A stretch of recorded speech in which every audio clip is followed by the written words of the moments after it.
신명기 27장 1절 우리가 지난 토요일 날 앞부분은 잠시 했습니다. 뭔가 하면은 이스라엘 백성들이 이제 가나안 땅에 들어가서 거기서 큰 돌을 세우고 그 돌에 석회를 바르고 율법을 이제 기록하라는 겁니다. 이제 그 기록하는 것은 뭐 우리가 흔히 하는 말로 펜으로 기록할 수도 있고 여러 가지로 기록할 수 있는데 여기서는 아마 색이라는 그런 의미가 있을 겁니다. 어쨌든 큰 돌을 세우고 석회를 바르는 것은 더 잘 보이게 하기 위함입니다. 8절을 보면 이렇게 되어 있죠. 너는 이 율법의 모든 말씀을 그 돌들 위에 분명하고 정확하게 기록할지니라. 그러니까 큰 돌 위에 석회를 바르는 것은 율법이 뭐 흐리멍텅하게 한 게 아니고 분명하게 정확하게 이렇게 이제 이스라엘 백성들한테 그 마음에 새기기 위해서 한 겁니다. 이거고요. 두 번째는 이제 우리가 알 수 있는 것은 그 가나안 땅에 들어가서 제일 먼저 해야 될 일이 바로 이것이라는 것입니다. 이건 우선순위죠. 제일 먼저 해야 되는 것은 말씀을 새기고 그 말씀을 지켜서 행하라. 그러니까 세상 사람들이 어느 땅에 들어가서 제일 먼저 하는 것하고 하나님의 자녀들이 새로운 땅에 들어가서 제일 먼저 하는 것하고 이게 차이가 나는 것 아닙니까? 이 사람들은 제일 먼저 말씀을 세우고 그 말씀을 읽고 듣고 행하는 것, 이것이 새로운 땅 가나안 땅에 들어가서 해야 될 자기들의 삶의 가장 우선순위고 가장 중요한 것이다라는 것을 우리들한테 알려주는 겁니다. 사실은 그래서 오늘 또 여러분들이 이렇게 새벽에 나온 겁니다. 그죠? 그러니까 오늘 또 여러분들이 이 새벽에 나와서 오늘 하루를 시작하는데 이 말씀을 듣고 읽고 새기고 이 말씀대로 살 것을 생각하고 이제 오늘 하루 출발하는 그 시점에서 오늘 이 아침에 있는 거하고 똑같은 것입니다. 그죠?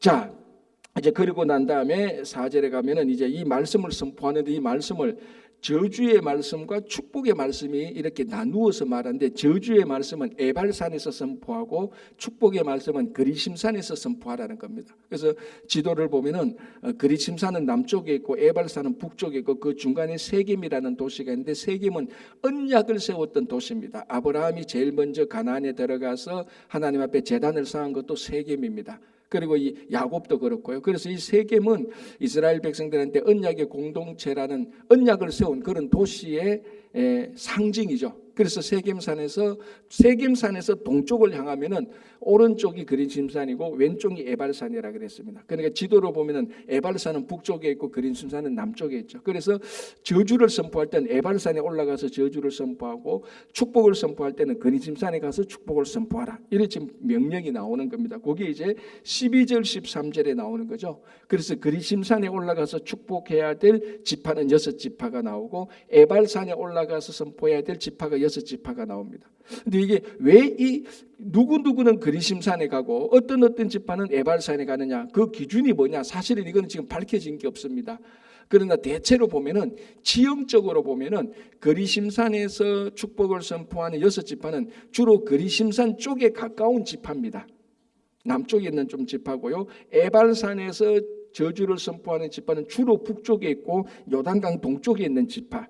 이렇게 좀 지형적으로 구분이 되지 왜 이 서불론 지파는 에발산에 가서 저주를 선포하지? 그러면은 왜 요셉과 베냐민은 그리심산에 가서 하나님의 축복을 선포하지? 이유가 뭐지? 이걸 지금 사실은 정확히 알 수는 없지만 대략 지형적으로 그렇게 되는 겁니다. 어쨌든 저주의 말씀과 축복의 말씀을 선포하라라고 얘기하는 겁니다. 그래서 가나안 땅에 들어가서 이런 일들을 하면은 하나님께 징계를 받을 것이고 이런 일들을 하면 하나님께 축복을 받을 것이다라는 것인데 이제 28장에는 본격적으로 축복이 나오고 이제 오늘 15절부터는 12개의 저주문이 선포되는 겁니다. 이제 그걸 우리가 좀 이따 한번 볼 것이고요. 자, 이제 6절 보겠습니다. 5절 이렇게 되어 있습니다. 또 거기서 내 하나님 여호와를 위하여 제단 곧 돌단을 쌓되, 아직 이게 성전 건축하기 전 아닙니까? 성전 건축하기 전이네. 이제 가나안에 들어가서 성전이 세워지기 전에 하나님께 예배드릴 때 제단을 쌓는 겁니다. 오늘 뭐 우리식으로 말하면 이 강대상을 마련하는 거하고 같은 것이죠. 그렇죠? 자, 그런데 그 제단을 쌓는데 제단 곧 돌단을 쌓을 때 돌제단입니다. 나무 제단이 아니고 돌제단을 쌓을 때 그것에 쇠 연장을 대지 말라. 자, 돌제단을 쌓으면 보통 새 연장 가져가서 잘 예쁘게 다듬어야 되지 않습니까? 그죠? 그렇게 하지 말고 그걸 그대로 가져오라는 겁니다. 자, 보십시오. 새 연장을 대지 말고 6절 너는 다듬지 않은 돌로 너의 하나님 여호와의 제단을 쌓고 그 위에 내 하나님 여호와의 번제를 드려라. 그러니까 이런 제단 앞에 그 위에 번제를 드려라. 그 다듬지 않은 돌, 새 연장을 대지 말라. 이게 이제 무슨 의미인가? 이제 많은 이제 주석가들이 연구를 했는데 대체로 두 가지 의미가 있습니다. 첫 번째는 잘 다듬고 한 게 이런 것들이 그 당시 이방신에게 제사를 드리는 제단이 아주 이렇게 예쁘게 만들어 놓고 우리 말하면 무늬도 좋고 뭐 그 자기들이 섬기는 그 이방신의 형상도 엮고 이런 것들을 많이 잘 다듬어 넣었을 겁니다. 그래서 이 다듬지 않은 돌이라는 것은 이방 다듬지 않고 새 연장을 대지 않는 것은 이방 신상하고 완전히 구별되는 자연 그대로의 돌제단입니다. 그러니까 이방 신상과 달리 자연 그대로 인공적이지 않는 다듬지 않은 돌, 새 연장을 대지 않는 그러니까 딱 이 돌제단을 딱 보면은 이거는 이방 신상하고 다르고 그대로 자연스러운 돌이 왔구나 것을 누구나 봐서 알 수 있는 구별된 돌입니다. 구별된 돌제단이죠. 가만히 보면은 여기에도 우리한테 굉장히 중요한 신앙의 의미가 있는 것 아닙니까, 그죠? 우리가 하나님을 섬기는 방식도 이방신을 섬기는 방식하고 달라야 되는 것이고 세상의 방식과 달라야 되는 것이 인위적인 것이 아니고 자연스러워야 되는 것이고 그리고 뭔가 또 구별된 방식 이런 것입니다. 자, 우리가 성경을 보면은 아주 중요한 것 중에 하나가 우리가 하나님을 섬기는데 하나님을 섬긴다고 말을 할 때 하나님이 우리 인생의 목적입니다. 그죠? 하나님의 목적인데 그 목적된 하나님을 섬기는 방식에 대하여서도 성경은 많이 중요하게 얘기하고 있습니다. 하나님의 방식대로 하나님을 섬기는 것. 이게 중요한 겁니다. 이제 때로는 우리가 어디에서 많이 걸려 넘어지는가 하면은 하나님을 섬기는 것도 사실은 혼돈되죠. 하나님을 섬기는 것인지 자기 자신의 욕망을 섬기는 건지 여기도 혼돈이 많이 되지만 더 혼돈스러운 것은 하나님을 섬기는 방식이라는 겁니다. 그 방식에 있어서 굉장히 많이 자기 방식으로 세상 방식으로 이렇게 하나님을 섬길 때가 참 많습니다. 그래서 오늘 이제 이런 돌제단 하나만 봐도 하나님을 섬기는 방식 우리 뭐 이렇게 말할 수 있지 않습니까? 이렇든 저렇든 하나님을 섬기면 되지 않느냐. 우리 오늘 이 본문을 딱 제끼고 더 하나님께 섬겨서 더 그 이방 신상의 돌제단보다 더 예쁘게 싹 만들어 가지고 하나님을 섬기는 이런 것도 우리는 충분히 생각할 수 있는 것입니다. 그러나 오늘 말씀을 보면 그러지 말고 있는 그대로 자연 그대로 인공적이지 않고 세상적이지 않고 그리고 우상적이지 않고 하나님께 섬겨라. 그 방식을 얘기하는 거예요. 그래서 이제 다듬지 않은 돌제단이 나오고요. 자, 그 다음에 이제 두 가지 대표적인 제사를 말합니다. 번제를 드릴 것이면 7절 또 화목제를 드리라. 자, 번제와 화목제 사실은 우리가 또 다른 제사도 있지 않습니까? 그죠? 소제도 있고 속죄제도 있고 속건제도 있고 여러 가지 제사가 있는데 번제와 화목제를 드리라. 자, 그러면 뭐 다른 제사는 안 드려도 되느냐? 그런 거 아닙니다. 나중에 성전이 있으면 모든 제사를 다 드리지 않습니까?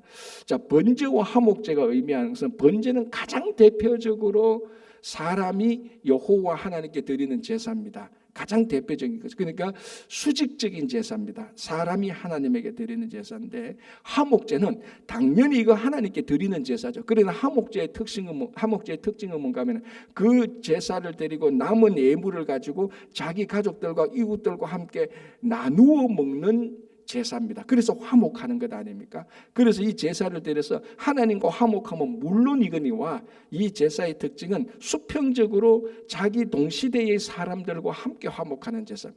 그래서 번제를 우리가 수직적인 제사라고 말을 한다면은 화목제는 수평적인 제사의 특징이 있는 것입니다. 그래서 두 제사 번제와 화목제를 드려라라고 얘기를 하고요. 자, 이제 그 다음에 이제 중요한 말이 나오죠. 7절 끝 부분에 너의 하나님 여호와 앞에서 즐거워하라는 겁니다. 즐거워하라. 성경은 우리가 하나님을 섬기는 방식, 우리가 하나님을 목적으로 하고 하나님을 섬기는 방식에 대해서도 얘기하지만 또 그 우리들이 감정이 어떠해야 되는가를 참 많이 얘기하고 있습니다. 하나님을 즐거워하는 겁니다. 이게 지금 우리 이민교회, 이민자들의 신앙, 그리고 한국도 마찬가지지만 우리가 이것을 더 많이 우리가 강조해야 된다고 확신합니다. 우리가 하나님을 섬기는 게 참 기쁨이 있어야 되는 겁니다. 자, 우리가 하나님을 섬긴다면은 고난이 있습니다. 그죠? 어려움이 있죠. 불편한 게 있죠. 그러나 여러분, 고난이 있다는 것하고 불편함이 있다는 것하고 즐거워한다는 것은 같이 병행할 수가 있는 것입니다. 우리의 삶에 고난이 있어도 즐거워할 수 있습니다. 그죠? 고난이 있어도 참 불편해도 그 마음은 즐거워할 수가 있습니다. 그러나 우리들의 삶이 때로는 계곡으로 들어가고 때로는 협곡으로 들어가고 푸른 초장으로 가고 정말 언덕 위에 하얀 집에 살 수도 있지만은 그 우리들의 가장 기본적인 신앙의 감정은 하나님을 향한 기쁨과 즐거움이라는 겁니다. 이게 굉장히 중요합니다. 특히 우리 이민자의 삶에서 이게 회복이 안 되면요, 신앙생활하는 즐거움이 없어요. 그래서 자꾸 신앙생활하면서 즐거움을 다른 데서 계속해서 찾는 겁니다. 계속해서. 그래서 우리는 이 하나님 자체를 즐거워하는 것이 굉장히 중요합니다. 그래서 여호와 앞에서 즐거워하라, 하나님을 즐거워하라, 이 제사를 드리면서.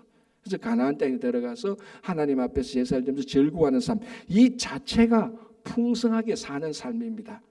이방신 그 가나안 그 다른 이방 족속은 자기들의 종교 있는 그 이방신을 섬기면서 즐거워하고 기뻐하는 것이 아니고 그게 자기들의 원하는 것을 얻기 위해서 신을 섬기는 것이라면 우리는 하나님 자체를 즐거워하고 하나님을 기뻐하는 그런 하나님께 예배를 드리는 것을 얘기하고 있는 것입니다. 자, 9절, 모세와 레위 제사장들이 온 이스라엘에게 말하여 이르되 이스라엘아 잠잠하여 들으라 라고 말합니다. 자, 듣는데 어떻게 들으라? 잠잠해라는 겁니다. 사실은 그렇죠. 잠잠해야 듣죠. 그죠? 다른 소리가 다 있으면은 하나님의 음성을 듣기에 참 그게 곤란합니다. 다른 소리가 너무 시끄러우면은. 그래서 여기서 잠잠하라는 것은 외부의 소리를 좀 잠재우고 그리고 내부의 소리도 좀 잠재우고. 여러분, 우리 자신의 양심의 소리를 들어보면은 내부의 소리가 욕망의 소리들이 막 있지 않습니까? 정오의 소리도 있고 혐오의 소리도 있고 당연히 원망하고 불평도 있고요. 그죠? 그러니까 하나님의 음성을 들으면 내부적으로 이런 소리도 잠잠하게 하고 외부에서 사람들이 이렇다 저렇다 말하는 것에도 현혹되지 않고, 그래서 우리가 그럴 때 하나님의 음성을 우리가 순수하게 그대로 들을 수 있는 것입니다. 그죠? 그래서 사실은 새벽에 나오면은 우리의 마음이 좀 잠잠하잖아요. 좀 잠잠하게 가라앉아 있잖아요. 새벽이 되면은. 그죠? 하루 일과를 살다가 막 이렇게 보면은 그 오늘 하루 살아가는 일 때문에 마음이 또 분답기도 하고 분산스럽기도 합니다. 내부적으로. 또 하루 살아가면서 옆에서 누가 하는 부정적인 소리도 듣고, 그래서 우리가 있다 보면은 우리 내부적으로 외부적으로 잠잠하기가 참 어려워집니다. 그죠? 그러나 오늘 9절에 보면 이스라엘아 잠잠하게 들으라고 말할 때 이 잠잠은 외부적인 소리와 내부적인 소리를 다 잠재우고 들을 줄 알아야 되는 것을 말합니다. 그죠? 자, 11절, 12절, 13절, 13절까지는 그리심산과 에발산에서 축복과 저주하는 것. 아까 제가 처음에 얘기를 한 것입니다. 그죠? 자, 이제 오늘 27장 15절부터 26절까지는 에발산에서 말하는 저주의 12 저주가 나옵니다. 그러니까 이걸 우리가 이 저주니까 무섭다 이런 차원이 아니, 이렇게 공포로 들어야 될 게 아니고, 하나님 우리가 가나안에 들어가서는 이런 삶을 살아서는 안 되는구나, 이런 삶을 하나님께서는 기뻐하지 않는구나 라는 이런 계명들이 나오는 것입니다. 자, 첫 번째가 뭐냐면 15절이죠. 장색의 손으로 조각하였거나 부어 만든 우상은 여호와께 가증하니. 자, 이거는 두말할 이유가 없습니다. 그죠? 우상이 하나님께 가증하다라는 것은 두말할 이유가 없죠. 자, 그 다음에 가증하니 그것을 만들어 은밀히 세우는 자는 저주를 받을 것이라. 은밀히 세우는 자는 저주를 받을. 자, 여기서 은밀히 세우는 것은 비밀하게 세운다는 겁니다. 그죠? 남의 모르게 하는 게 세운다는데, 그래서 이거는 어떤 우상인가 하면 아마 조그마한 우상일 겁니다. 우상을 크게 세워가지고 은밀히 할 수는 없잖아요. 그렇죠? 그러니까 우상이 아마 자기 품 속에 들어가거나 자기 우리말로 하면 자기 가방 속에 들어갈 정도의 조그마한 우상을 의미하는 것일 수가 있을 겁니다. 예를 들자면은 우리가 이 율법이 나오기 전에 야곱이 하란에 가서 살다가 이제 다시 자기 아내들과 가족들 데리고 올 때 야곱의 아내 라헬이 뭘 훔쳐옵니까? 드라빔을 훔쳐오지 않습니까? 그 드라빔이 하란 땅에 살던 자기 집에 있던 뭡니까? 자기 집에 있던 우상이거든요. 그리고 그게 안 들키지 않습니까? 그죠? 왜 안 들킵니까? 크기가 크지 않으니까, 작으니까. 그러니까 아마 뭐 요만한 것도 있을 수도 있고, 뭐 요만한 것도 있을, 아니면 우리 뭐 손인형처럼 요만한 것도 아주 조그마한 것도 있을 있고, 우리 호주머니도 들어갈 수 있는 우상일 수도 있을 겁니다.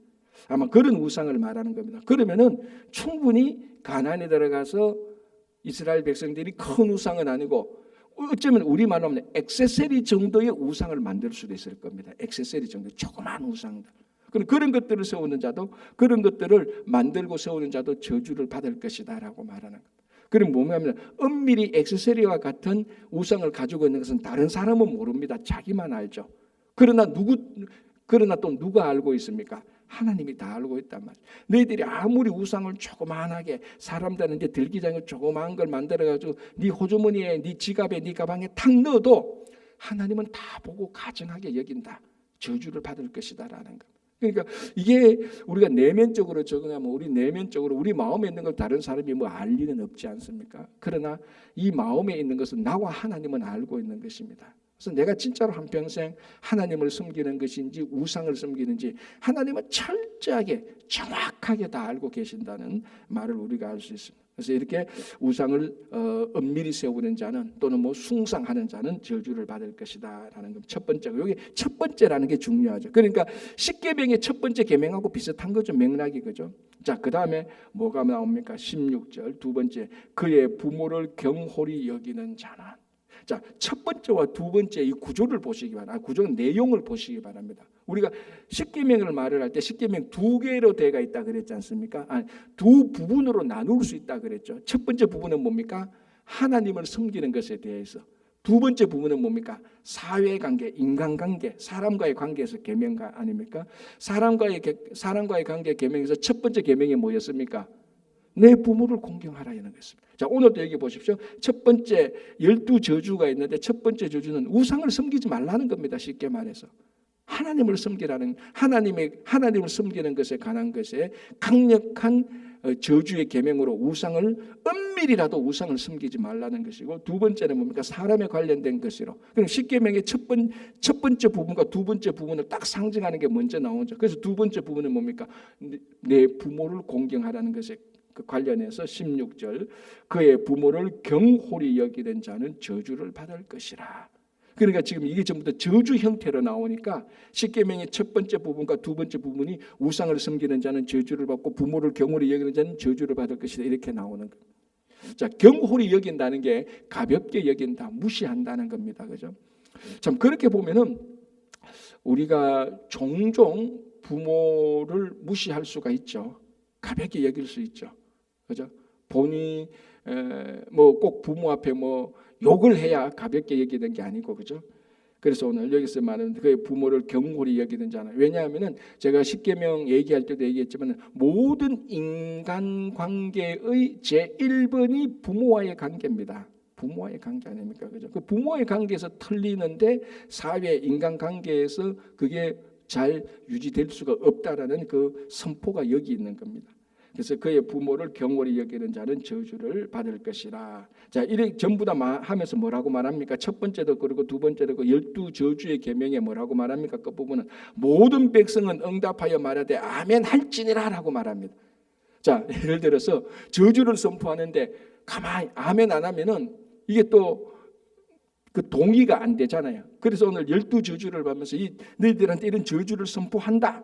아멘 하라. 이렇게 말하는 겁니다.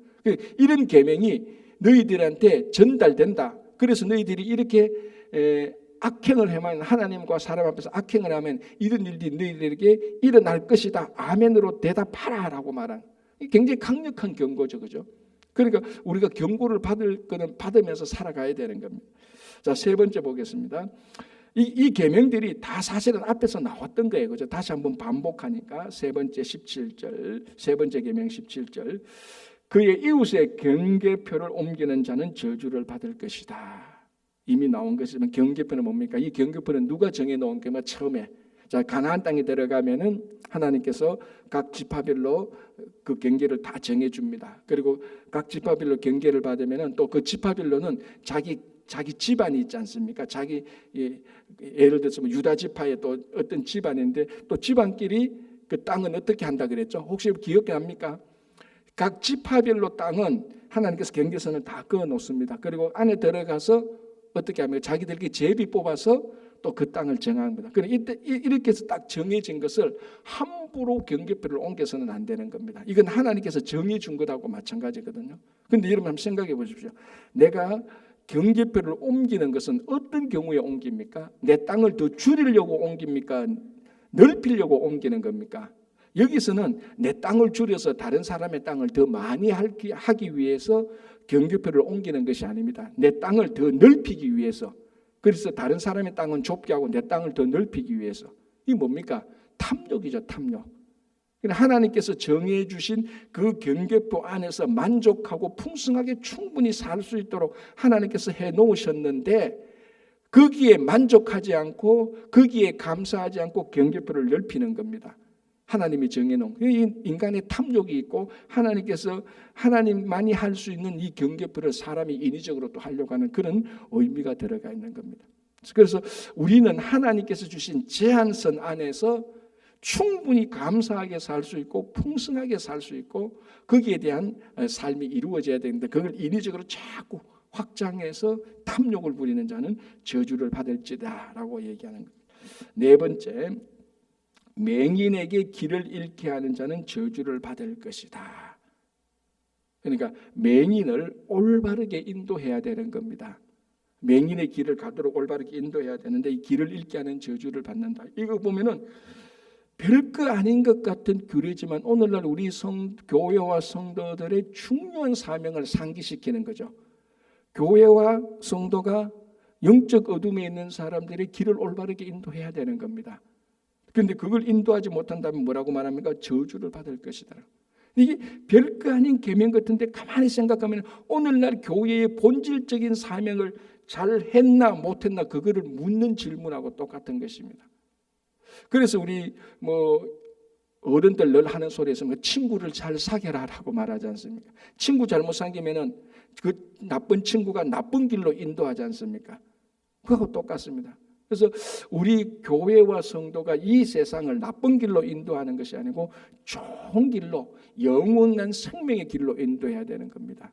그게 복음을 전하는 것이고 그래서 우리도 실제적인 이 계명을 우리가 받는다면 참 그러니까 우리가 이웃에게 대해서 좋은 길을 인도하는 사람이 되어야 되고 복음을 인도하는 사람이 되어야 되고 사람을 사귈 때 나쁜 길로 인도하는 사람과의 관계는 단절할 줄 알아야 되는 겁니다.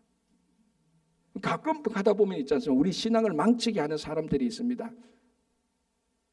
맨날 만나도 하나님과 사귐 성도에 대해서는 어떤 성도의 본이 안 되는 그런 사람의 삶이 있다면은 오늘 이 맹인의 길을 잘못 인도하는 사람하고 똑같습니다. 그래서 우리가 잘못 인도 받았어도 안 되고 우리가 잘못 인도해서도 안 되는 겁니다. 교회와 성도는 당연히 이 영적 어둠의 세상을 올바르게 인도해야 되고 우리 실제적인 삶에 적용한다면 내가 나쁜 친구 사귀어서 잘못 인도되어서도 안 되고 내가 나쁜 친구가 되어서 잘못 인도해서도 안 되는 것을 의미하는 겁니다. 자, 19절 다섯 번째 계명, 객이나 고아나 과부의 송사를 억울하게 하는 자는 저주를 받는다. 이거 이런 계명 계속해서 반복해서 나오는 겁니다. 계속해서 나왔죠, 그렇죠? 객이나 그러니까 그 사이의 약자들을 먼저 우선적으로 돌봐라. 그 사람을 돌보지 않는 사람, 그 돌보지 않으면 하나님께서 너희들을 심판할 것이다. 그들이 호소하면은 그들의 호소를 듣고 너희들을 징계할 것이다. 그런 얘기들 우리가 계속해서 있어 왔습니다, 그죠? 자, 여기서 중요한 단어 한번 보겠습니다. 객이나 고아나 과부의 송사를 억울하게 하는 자. 당연히 약한 자를 억울하게 해서도 안 되고 우리가 인간관계에서도 다른 사람을 억울하게 만들어서도 안 된다는 겁니다. 억울한 건 뭡니까? 정당하지 않는 관계로 다른 사람에게 피해를 주는 거죠. 정당한 이유 없이. 물론 홍길동이라는 사람이 억울하다는 얘기를 딱 들어봤을 때 이 사람이 잘못을 해서 징계를 받는 것은 억울한 거 아니에요. 그거는, 그죠? 근데 잘못을 안 했는데 징계를 줬다. 그거는 억울한 거예요. 그래서 우리가 이런 일은 발생하지 않도록 한다. 특별히 고아와 과부와 가난한 자들을 위해서 이 사람들이 가난하고 약하다고 해서 징계를 주는 것, 이거는 억울한 거죠. 가난하고 약하다고 해서 이 사람들을 불평하게 공평하게 대우하지 않는 것, 이거는 억울하게 하는 겁니다. 그러나 이런 사람들이라 할지라도 잘못을 했다면 잘못에 대한 징계를 주는 것은 억울하지 않는 거예요. 잘못하지 않았는데 징계를 주는 것은 억울한 것이죠. 그러나 객과 고아 과부의 송사를 억울하게 하는 사람, 그 송사 뭡니까? 법정에서 이루어지는 그 옳음과 그름을 판결하는 그거 아닙니까? 그런데 약한 자라고 해서 이 사람들을 억울하게 했다. 그거는 이제 저주를 받는다라는 것입니다. 자, 6번째, 그의 아버지의 아내와 동침하는 자는 그의 아버지의 하체를 드러냈으니 저주를 받을 것이다. 자, 이게 또 먼저 22절 볼게요. 그의 자매 곧 그의 아버지의 딸이나 어머니의 딸과 동침하는 자는 저주를 받는다. 23절, 장모와 동침하는 자는 저주를 받는다. 이 전부 다 이 세 계명은 근친상간에 관한 것입니다. 자, 근데 이 당시는 대가족이고, 그죠? 대가족이고 친척들하고 같이 있습니다. 그러다 보니까 이게 오늘날 우리처럼 문 열고 나가면은 밖에 사람들이 많아가지고 그러니까 우리 청년들하고 이런 사람들이 밖에 나가서 같은 또래의 사람들이 많아가지고 서로 사귈 수 있고 하는 그런 문화가 아니란 말이죠. 그러니까 어떻게 보면은 몇몇 가족이 그 넓은 땅에 살 수도 있고 어쩌면 대가족이 같이 살 수도 있는 그런 문화입니다. 가부장 체제에서. 그러다 보면은 충분히 근친상간이 일어날 수 있는 그런 환경이 많이 조성되어 있습니다. 그리고 또 뭡니까? 일처다부제의 그런 그 시스템이 많지 않습니까? 자, 야곱만 해도 보십시오. 야곱만 해도 아내가 4명이에요. 그죠? 정확히. 그런데 야곱의 이런 가족에서 바로 이런 일이 일어나지 않습니까? 누가? 르우벤이 아버지 야곱의 처와 간음하게 되는 겁니다. 빌하와 간음하게 되는 거죠. 그래서 이게 우리가 오늘날 볼 때는 어떻게 그런 일이라고 생각하는데 이게 잘 됐다고 해서 이해하자는 게 아니고 그 상황을 보면은 충분히 이런 일들이 오늘날 핵가족에 살고 있는 사람들보다 더 그런 일이 발생할 기회가 더 많다는 겁니다. 대가족들이 친척끼리 자기들끼리 살다 보니까 그러니까 이런 계명들이 많이 나오는 겁니다. 많이 일어날 수 있으니까 계명들이 많이 나오는 것에도 불구하고 하나님이 가장 중요하게 여기는 것은 가정을 중요하게 여기는 겁니다. 근친상간에 의해서 가정이 깨어지는 것은 하나님께서 저주를 한다라고 얘기를 하는 것입니다. 자, 그리고 좀 이제 또 끔찍한 내용인데 흉측한 21절이 이렇게 되어 있습니다. 짐승과 교합하는 자는 짐승과 교합하는 모든 자는 저주를 받을 것이다. 자, 이게 이제 극단적인 인간의 모습을 잃은 경우입니다. 이제 한자로 수간이라고 말을 하죠. 이게 참 인간으로서 할 수 없는 일인데 어떻게 이런 계명이 하나님의 자녀된 이스라엘 백성들한테 어떻게 이런 계명을 주느냐는 겁니다. 자, 여러분, 법이 있다는 것은 뭘 의미하는 거죠? 그 법 내용이 일어날 가능성이 있기 때문에 그 법의 내용이 있고 또는 과거에 그런 일이 일어났기 때문에 다시는 이런 일들이 일어나지 않기 위해서 방지하기 위해서 그 일이 있는 겁니다.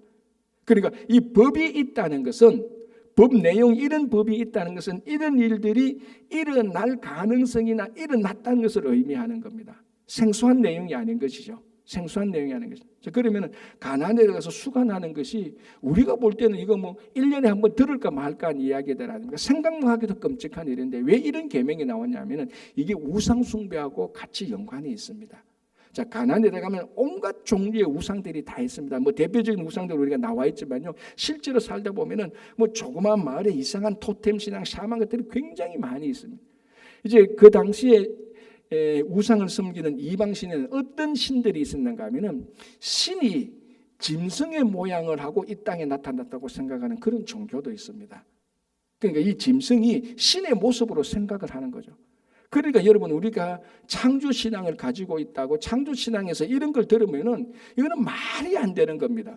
짐승이 어떻게 신이 성육화되어서 짐승의 모양으로 나타나느냐는 겁니다.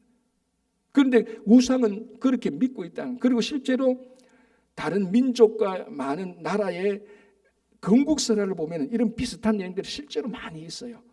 신이 짐승의 모양으로 나타나는 겁니다. 자, 그러면은 신을 섬기는 사람으로서는 가장 뭡니까? 신에 대한 헌신의 표시가 뭡니까? 신과 합의를 하는 겁니다. 신과 연합되는 것이죠. 바로 이런 차원을 말하는 거예요. 그래서 신과 연합하는, 짐승의 모양으로 나타난 신과 연합하는 차원에서 그 짐승과 수간하는 그런 타락한 예식을 하는, 의식을 하는 종교들도 있었다는 겁니다. 그래서 너희들이 가나안에 들어가서는 그런 일은 절대로 하지 마라. 그래서 오늘 뭐라고 말합니까? 짐승과 교합하는 모든 자는이라고 되어 있습니다.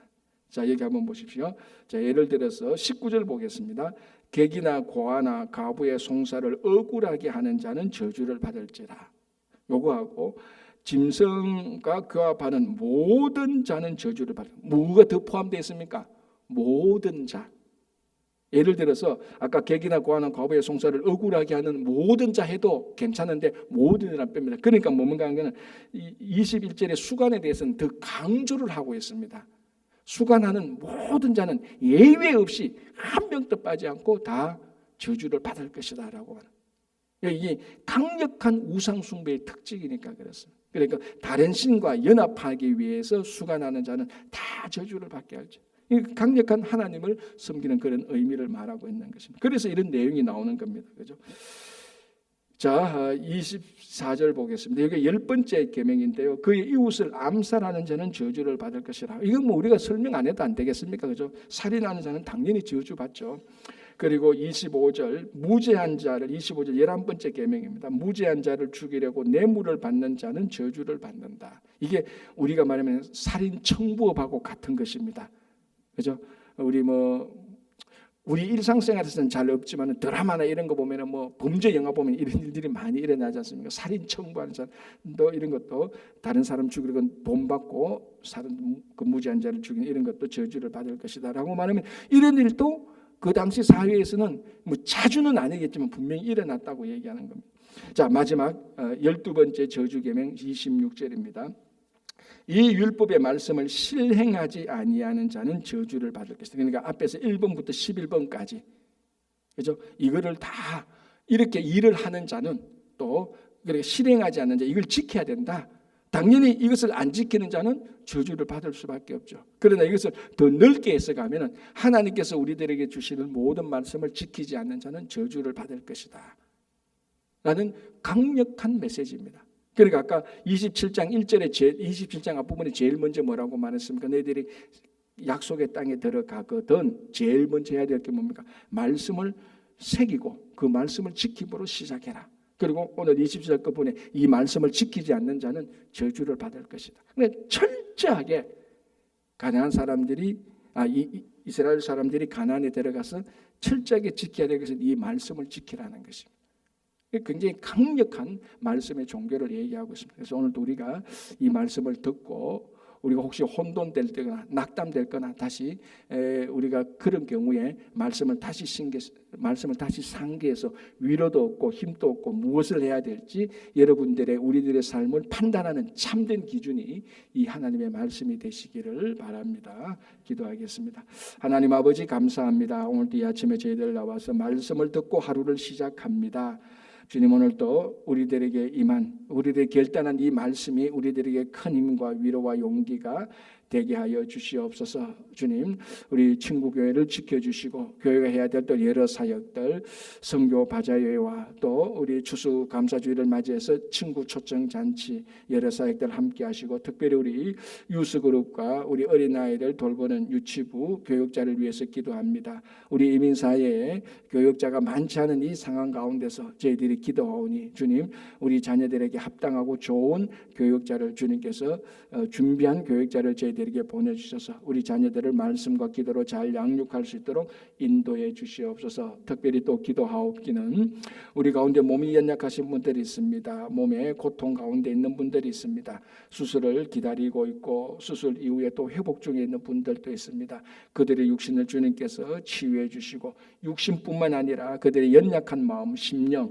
우리들의 혼란한 영혼까지도 어두운 영혼까지도 주님께서 함께 하셔서 우리가 영적으로나 육적으로나 강건하게 살아가게 하여 주시옵소서. 주님, 오늘도 이 아침에 우리가 올려드리는 모든 기도를 다 들어주실 줄 믿고 감사하며 예수님 이름으로 기도합니다. 아멘.